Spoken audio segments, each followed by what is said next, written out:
Hey, what's up guys, it's Moonfyye here, and today I'm going to be playing some Modern Warfare 3. For today's video, I'm going to be unlocking Week 3's aftermarket part called the Jak Scimitar. And so far, I have completed one weekly challenge, meaning I have to do 4 more challenges before I can unlock this aftermarket part. And the 4 challenges that I will be working on to unlock this aftermarket part are: get 40 operator kills while moving with a recommended weapon. Then after that, I'll be working on getting 20 operator kills while using a completionist camo equipped to a recommended weapon. Next up, I'll be working on getting 20 operator tac stance kills with a recommended marksman rifle. And then last but not least, I'll be working on getting 20 operator kills with a recommended marksman rifle or battle rifle using 5 attachments. And before we go ahead and work on these challenges, I do want to go ahead and mention that these challenges do stack on top of each other, so they're going to be easy to knock out all at once. And for today, I will be using the KVD Enforcer just because this is a recommended marksman rifle. And with that being said, these are the attachments that I'm going to be using with the KVD Enforcer as well. This build is solely focused on tac stance kills, hence why some of the attachments may not make any sense. And also, I do have Forge Camo equipped to my KVD Enforcer just so I can get all 4 challenges done in one go. So with that being said, I'm gonna go ahead and queue up for some hardcore small map mosh pit and try to complete these challenges. Okie dokie, looks like I got a mid-match of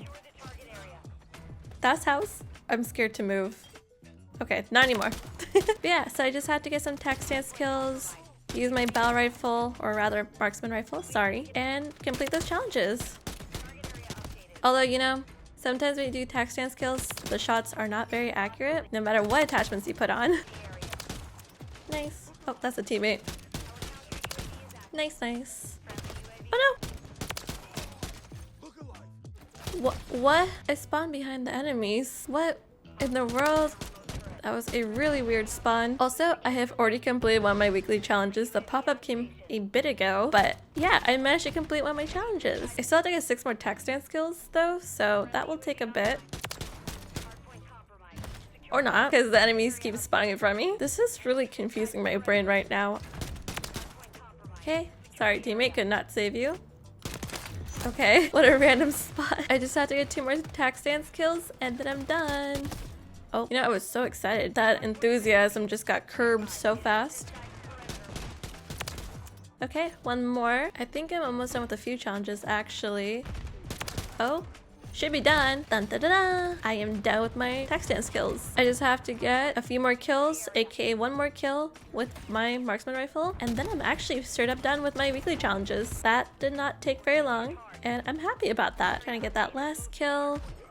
I think I got it done. Yeah, awesome. That was the last kill I needed, and now I have all of my challenges completed. That literally only took 1 match, and now I'm done. Anyway, since we do have the aftermarket part, I did end up leaving that match just so I can go ahead and see what this aftermarket part is. Okie dokie, so I do have the Jak Scimitar kit equipped to my FJX Horus. That's what the aftermarket part is for. Which, by the way, I do want to go ahead and say that this aftermarket part basically elongates the body of the default FJX Horus. This is what the aftermarket part looks like. It's pretty big. If you take off this aftermarket part, this is what the default FJX Horus looks like. So here's the default version of the FJX Horus. As you can see, it's a very petite SMG. Once you equip this aftermarket part, it basically elongates the body of this SMG. And also, this is what the stats look like for the Jak Scimitar kit. So once we equip this aftermarket part, we can see that it has 60 rounds in it, which by the way is amazing just because I love having the most amount of ammo in my guns as possible. So I know that I won't necessarily have a problem with not having enough ammo with this aftermarket part. Aside from that, it looks like we can equip quite a few things with this aftermarket part. We can basically add just about every category of attachments to this, minus a magazine and barrel of course. But honestly, we have some good options when it comes to customization for this aftermarket part. So that being said, I'm gonna go ahead and put on some attachments on the Jak Scimitar and I'll be right back.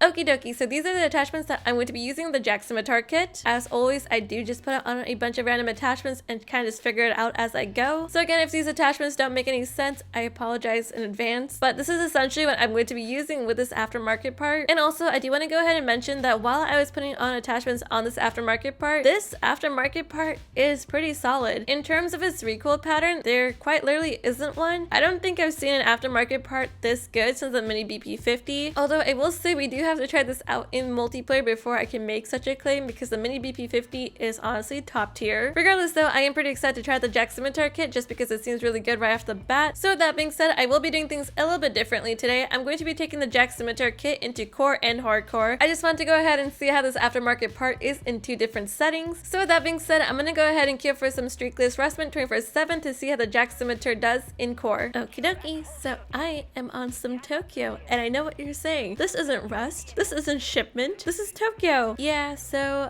fun fact, I really could not be bothered to play Rust, so I refused to play Rustment 24/7. So now I'm just on season 4 Mosh Pit, and I'm trying out this aftermarket part, which, by the way, it has like no recoil. Like, what is this? Poor guy. It's okay. We can struggle together. Oh my god. Like, do you see this? This is insanely good. And it has a bunch of ammo too. Like, sorry? I ran right into the spawn. I deserve that. Yeah, so this gun is really good so far. Although, I don't know how to navigate this map in multiplayer, by the way, so I'm kind of figuring this out for the first time while also using this new aftermarket part. I have not played Tokyo yet. I will say I do love the aesthetics of this map just because this map looks absolutely beautiful, but I just don't know how to navigate it. I don't know really where to go. I came in here earlier. Seemed to be fine. Like that. I think that's the same exact guy from earlier too. Oh, hey, that's actually not too bad when it comes to range kills. Also, this is like an SMG AR hybrid. That's the vibe this is giving me, and I don't necessarily hate it. I'm actually a fan of it. Ooh. Yeah, that's insane. Wait, triple? No! I have 60 rounds. How did I run out of ammo? I'm going inside. I am safe with my penny. No, I'm not. There's a shotgun shooting me from behind, and then there's a guy in front of me, and then there was a cruise missile. Nothing was safe. Penny, used napkin, and Chip have betrayed me. I'm usually always safe with them, but not today, I guess. What? We won that one. That was very quick. Ooh, not a bad game though. I went 11-6. That's pretty good. I definitely have to queue up for another core match just because this one was super quick. I think I'll just stick with the season 4 Mosh Pit just because Tokyo is a really pretty map to look at and I don't necessarily mind it. But right off the rip, I do like this aftermarket part. It has virtually no recoil. Oh, I guess the other thing I absolutely love about this AMP is that it has 60 rounds in it, which is really good because I've been able to hit a triple and also run out of ammo at the same time. I don't really know how, but it happened. I'll help you, Cap. Hi. Okay, let's go. I stunned someone. It was you. Ooh, I got them too. Wait, what happened to the match? I saw so many people get disconnected. What? Okay, just gonna get B real quick. They apparently took A from us. Can I go through here? No, it's an imposter door. I stuck them. Oh, you poor person. And also by 2. And also, if you step on B, you are doomed now. Wow, I am surprised I got him. I thought my aim was really bad there. Well, he stepped on B. I told you, you are doomed if you go on B. There's a cluster mine on it. This aftermarket part is just really funny to use. It's not too bad in multiplayer, and in core, it's doing pretty well as well. Saved you. No pancake kill. And no, you're not gonna get that either. Also, I don't necessarily feel slower using this either in terms of like my walking and running speed. Like some of the last few aftermarket parts have been feeling kind of clunky. This one just kind of feels like an AR. Oh my god, I'm getting those shots off? Are you kidding me? That person was so far away. The fact that those shots connected is actually just insane to me. Oh, you poor person. What did I unlock? I have no idea what any of that meant. Gonna take them off of B. Bye-bye.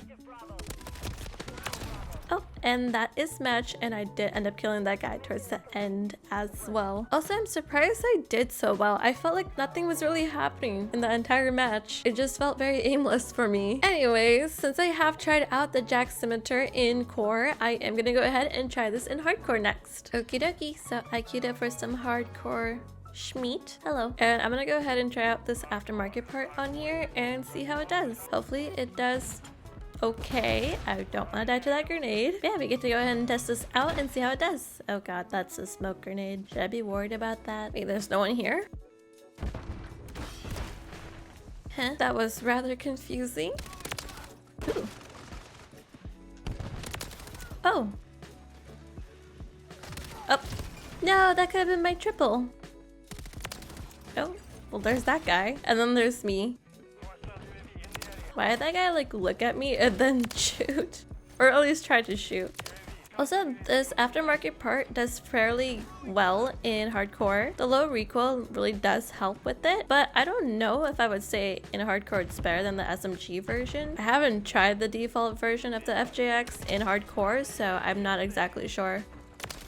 I think in order to use this, I have to use it in hipfire in here. Just because the ADS time is so slow that it will basically end up getting me killed before I can get the enemy. It's not like super slow, like I said, but it is slower than some of the other guns people are using in the game. Because as you can see, this is my ADS time, and that's really not that fast when it comes to hardcore. I feel like I'm definitely gonna need something just a tad bit faster. Nice. Oh no, they dropped a grenade, so I would have died either way. Nice. Ooh, awesome. Also awesome. Nice, nice. Oh, I think there was like 2 other people back there. Ooh, we're about to win. Nice. Wow, I'm surprised I got that guy. Ooh, awesome. I got him. Wow. I was stunned when I got that person.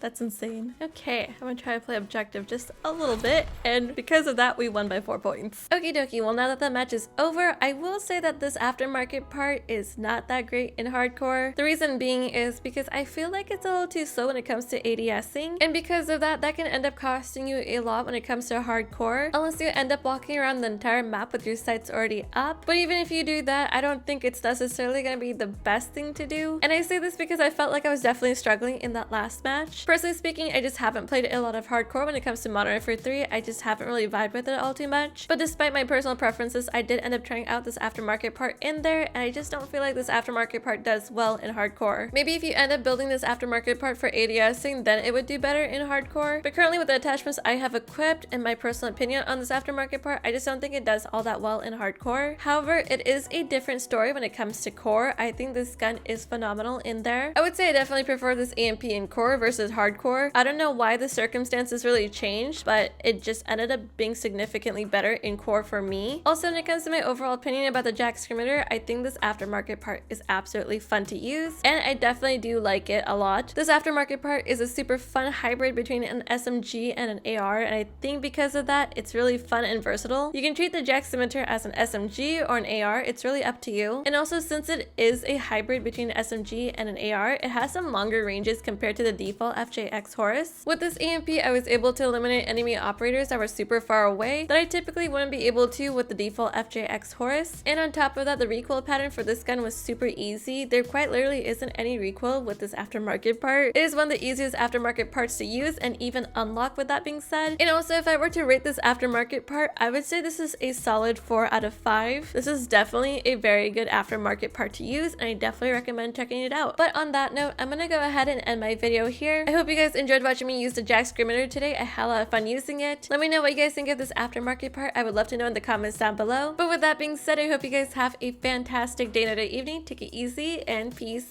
Bye!